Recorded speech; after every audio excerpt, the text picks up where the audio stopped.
And welcome to another episode of the Don't Argue with the Facts podcast.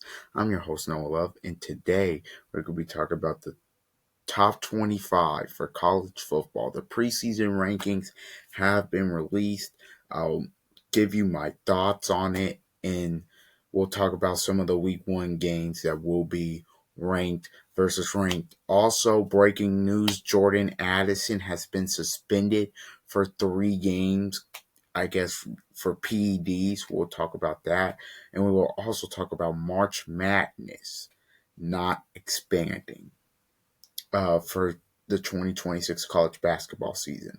All of this today on the Don't Argue with the Facts podcast. But let's kick it off with the 2025 college football rankings have come out. We will go from 25 to 1. Here at 25, Boise State. Boise State last year made the college football playoffs. They returned some guys, but their Heisman candidate, Ashton Jeanty, does not return. He's obviously on the Raiders. 24 is Texas Tech. 23 is BYU. I'd switch probably Texas Tech and BYU. We have a tie at 21. It's Texas A&M and Iowa State.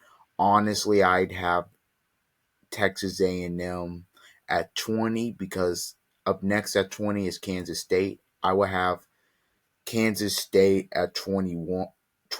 I'd have Iowa State at 22, and I have Texas A&M at 20. Number 19 is Indiana. Number 18 is the Tennessee Volunteers. Both teams that made the college football playoff last year. Tennessee obviously doesn't have Nico Iamaleava, and Indiana, they've lost some guys like Curtis Ward, some guys on their offense, and some guys on their defense. Number 17 is Florida. I have bought into the Florida stock. Florida, really good. I think it's going to be really good this year. But the issue is their schedule. But we will get into that at a later date. Number 16 is the SMU Mustangs, who also made the college football playoff last year and are returning some people. Number 15 is Ole Miss. They get a new quarterback in Austin Simmons. Jackson Dart obviously is on the Giants now, and they have a lot of moving pieces on offense and defense. Number 14 is the Michigan Wolverines. Last year, you can make the case they were the hottest team in the country. Then the season one ended up winning 8 games, won 3 in a row to end the season. Michigan has a new quarterback, Bryce Underwood, number 1 prospect for this freshman class. Number 13, the South Carolina Gamecocks.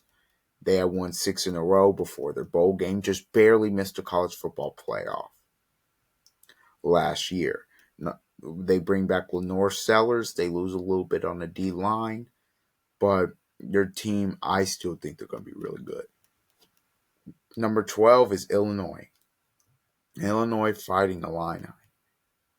Illinois, they bring back a lot of people, a lot of players. They bring back their quarterback. They bring back their O-line, bring back some people on their defense. This is a very veteran team, and Brett Bielema may have them primed to be a college football playoff contender. Number 11, Arizona State. They obviously are going to have to replace Cam Scatterboot. They could be a little bit more disappointing, but we will see. Number 10 is Miami. They obviously have questions on the offensive side of the ball. Carson Beck, their receivers, and obviously the defense, the new defensive coordinator. How will the defense perform? Number 9 is LSU. They bring back Garrett Nussmeier, and they bring back some key receivers on offense. Number 8 is Alabama. They I'm not sure about their quarterback situation. I'll just leave it at that. Don't know if it's going to be Ty Simpson or the other freshman quarterback that they brought in. So I don't know what their situation is. They obviously missed the CFP last year.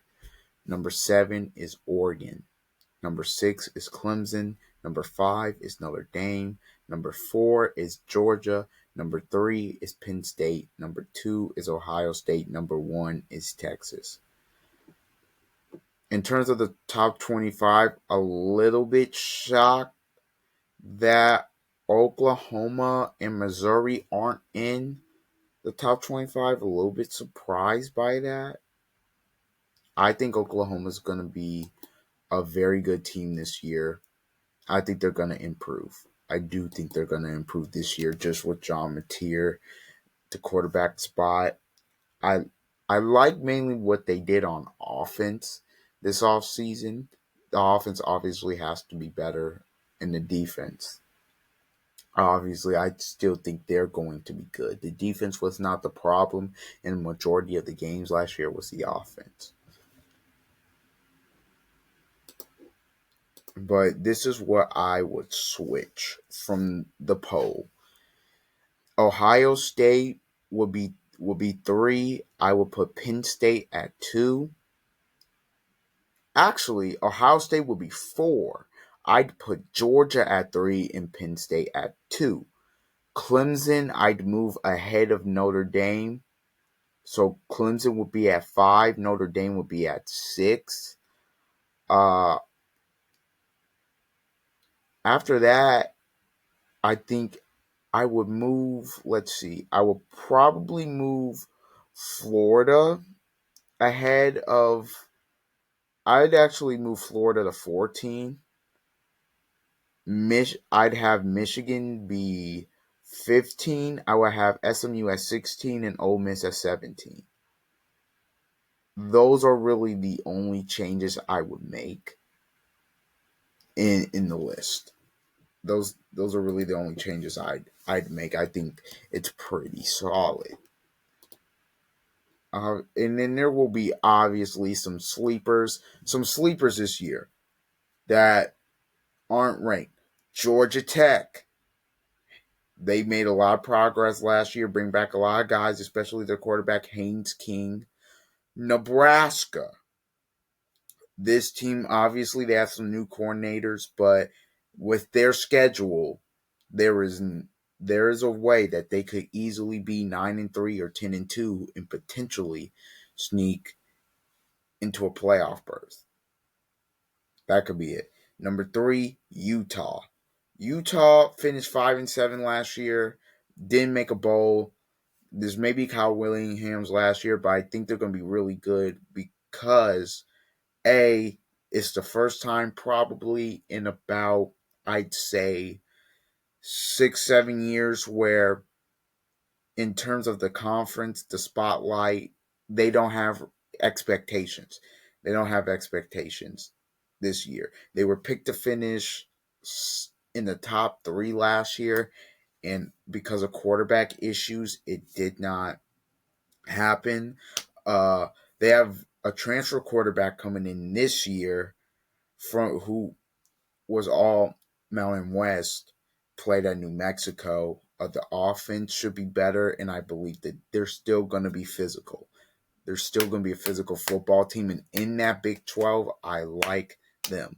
So those are some of the sleepers I have, particularly just off the top of my head early on. So yeah, some big rank games in week 1. Or actually, let's start with week 0 because there is one. Iowa State and Kansas State will play in Dublin. That will be the 20 and 21st teams in the nation. That will be a Big 12 matchup, so that's going to be big early in the season. Also a game I'm interested in that's not a rank versus rank game, but it's on a Friday night. Colorado at Georgia Tech. Or no, Georgia Tech at Colorado, excuse me. A lot of people have circled Auburn at Baylor. I want to see Georgia Tech at Colorado because these are two teams that, in my book, Colorado, you lose Travis Hunter, you lose Shador. I don't know what you're going to look like from an offensive standpoint. It's at home. Georgia Tech, they're returning some guys. This is going to be their first road test of the season. I want to see how both teams look. That those two teams, I'm interested to see that. Obviously, at Auburn at Baylor, that's probably the bigger game. But to me, Georgia Tech at Colorado is the more interesting one. Some ranked versus ranked games. Now we get to the Saturday. Texas at Ohio State. It's the first ever 1 versus 2 to start the season. Also, why is this game at noon? Why is this game not at night? Why is this game at 12 p.m., man? Come on, come on, come on. We got to do better with scheduling. Big noon. I don't care about big noon kickoff. You can put something else in its place. This should be a prime time game. Just a little complaint about that. But that's going to be a great matchup to kick off the season. A great ranked matchup. Also, LSU will play at Clemson. The Battle of Death Valley. If you've been seeing on social media, it's been who's the real Death Valley. Uh, Players going back and forth. Brian Kelly saying, we'll show them who's the real Death Valley. We're going to see who's the real Death Valley. I'm excited to watch that game. That game is going to be really, really good. Notre Dame and Miami will play. It will be a top 10 matchup on that Sunday. This is, I believe, this is what weekend is it? This is Labor Day. This is Labor Day weekend. So Notre Dame at Miami. That would be really good. Also, some ranked teams versus some ranked versus unranked matchups to watch. Alabama, they go on the road to Florida State. I believe Florida State. Look, I mean, they should be better than 2-10. What do you want from me? Their schedule, they've got to at least get a. They're gonna have 2 cupcakes, and then they gotta at least get one in the ACC. So they'll be better than 2-10. If even if they're 4-8, Mike Norvell's getting fired. Even though they'd be 2 wins better, they gotta at least be 7-8 wins somewhere around there. But I do think they will be better. 2-10 last year. It really was because they didn't hit on the quarterback and their offense was so bad. Yeah, so that's one. Alabama at Florida State. That should be one. Obvious Mercedes-Benz Stadium. Atlanta, Georgia. Tennessee at Syracuse. Syracuse. They can't just reload. I'm interested to see what they look like after the year they're coming off last year. Tennessee, they made headlines. No Nico. They have whoever their backup quarterback is. I don't know what their quarterback situation looks like. I'm not even going to lie. But it's their backup quarterback taking reps. And he's going to be the starter. So we will see what Tennessee looks like. Also, they lost some players on the offensive side and the defensive side. So I believe it's kind of going to be a retool year for kind of both programs there. Michigan and New Mexico, it's not really because of the matchup. It's because I want to see how Bryce Underwood looks in his first game. There's going to be excitement about that, so I want to see how he looks. But also, a game that's unranked versus unranked, but it's 11 p.m. It's a Big 12 versus Big 10, but it's classic Pac-12. It's Utah, UCLA. Utah plays UCLA in the Rose Bowl. I just talked about Utah. UCLA, obviously, they have Nico as their starting quarterback now. That's where he transferred. Eyes may be on that game because of the whole Nico storyline. That'll be an interesting game. I want to see that. It's 11 o'clock on Fox. It's technically, it used to be Pac-12 after dark. It I guess you could still call it that if you want to. It's big. It's Big 12 versus Big 10, and so yeah, those are some of the big matchups for Week 1. Week 1's gonna be a very interesting week. Obviously, some teams play cupcakes, some teams don't. It's just you can't wait for football to be here and be back. Next, let's go to Jordan Addison. This just came in about, I would say, 2 hours ago.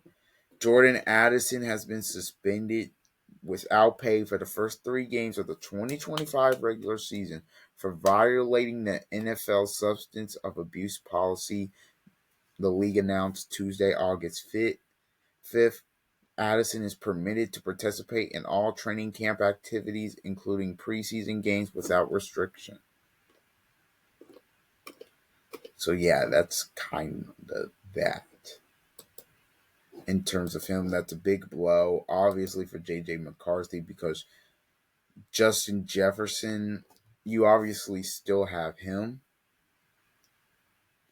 but you want that 1-2 combo, and obviously with Hawkinson. Now, luckily, it will only be 3 games, but it's it's just less than ideal to not. It's just less than ideal to not have your number 2 wide receiver there. For J.J. McCarthy's second year, I mean, he's technically, I kind of think of him as a rookie because he didn't play his first year because he was injured, but his first NFL regular season experience, you want to have all your weapons at his disposal. Next and lastly, let's talk about March Madness. March Madness men's and women's fields not expanding this season. Thank goodness. Just stay at 68. The men's and women's NCAA basketball tournaments will not be expanding beyond 68 teams this season, but future growth remains on the radar. Please know. NCAA Senior Vice President of Basketball Dan Gavitt announced on Monday. He said, and I quote, expanding the tournament fields is no longer being contemplated for the 2026 men's and women's basketball championships, Gavitt said in a statement. However, the committees will continue conversations on whether to recommend expanding to 72 or 76 teams in advance of the 2027 championships. The idea of expanding the tournament to either 72 or 76 teams have picked up steam in the spring.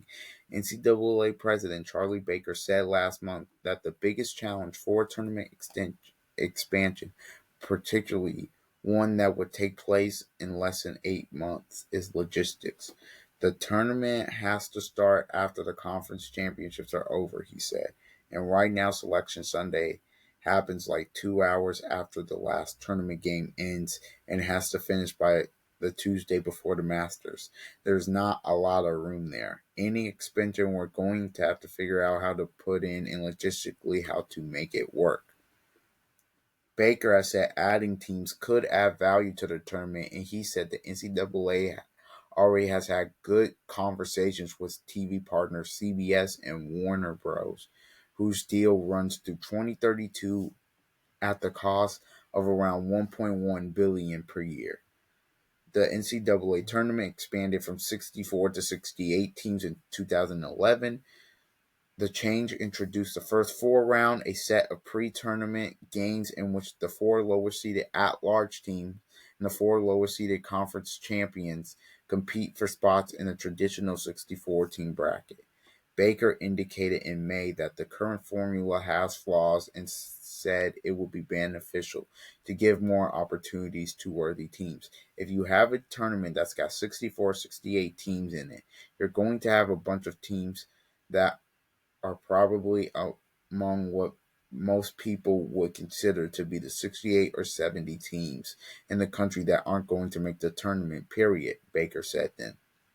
The point behind going from 68 to 72 or 76 is basically give some of those schools that were probably among the 72, 76, 68, 64 best teams in the country a way into the tournament.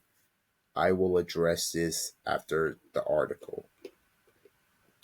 After I'm done reading the article. Coaches have expressed different opinions about an expanded bracket. Tom Izzo, Nate Oates, and Dan Hurley have indicated they like the field at 68, but Texas coach Sean Miller told CBS Sports he wouldn't mind expansion. Never before has the tournament felt more even, with few exceptions, Miller said. On any given night in a 40-minute game, it's just amazing what can happen. I think adding depth to that will only make what's already good even better. SEC Commissioner Greg Sankey said the league backs expansion, but you just don't jump into it.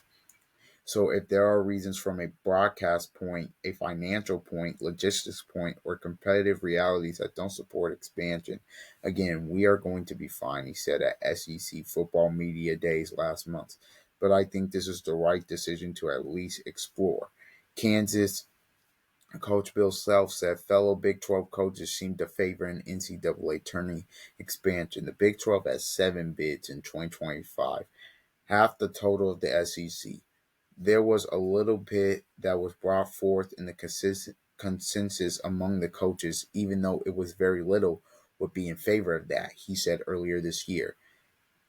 I don't know if you could make it where it was totally equitable all the way across the board for everybody.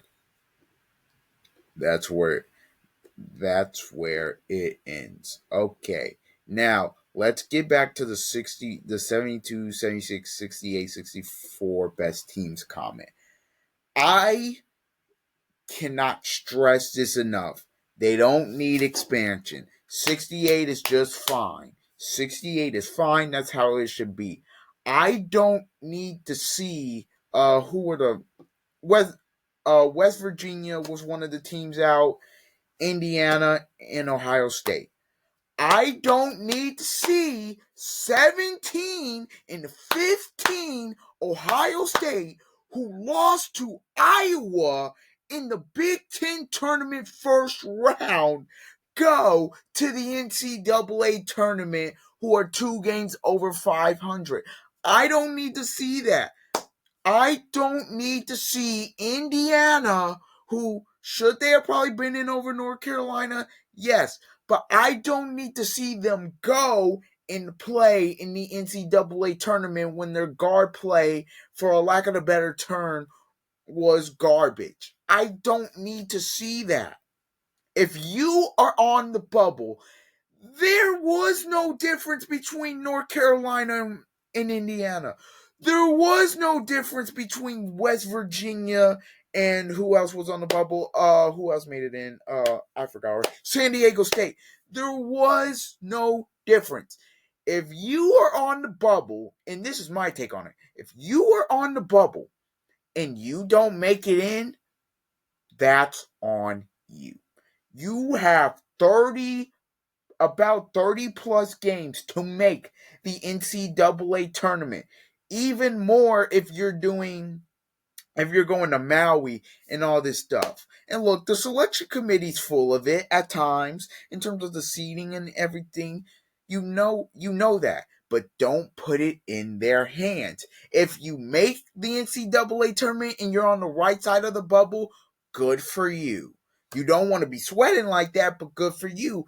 If you don't, I'm not going to feel bad because you had 30 plus games to separate yourself from the pack and you did not do it. The only teams that I feel bad for that are potentially on the bubble and don't make the tournament is the non P4. The reason is because if you're in the Missouri Valley and let's say you're 30-3 and you miss because you lost in the conference championship because of a buzzer beater and it's by 2 points.